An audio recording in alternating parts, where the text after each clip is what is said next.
Pinupuri ka namin, O Diyos, Ama, Anak at Espiritu Santo.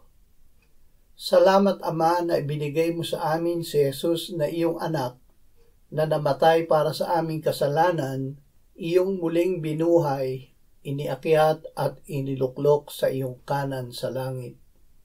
Salamat na ibinigay mo sa amin ang iyong banal na Espiritu, at sa pamamagitan niya ay ibinuhos mo ang iyong pag-ibig sa aming puso.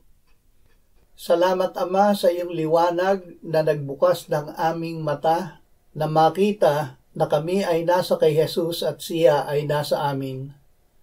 O Espiritu Santo, dahil kami ay pinalaya ni Jesus sa kasalanan, panatilihin mo kami na mamuhay sa kalayaang ito. Kung magkasala, akayin mo kami na agad ipahayag at ihingi ng patawad ito sa Ama. Panatilihin mo kaming malinis sa kasalanan sa dugo ni Kristo. Amen.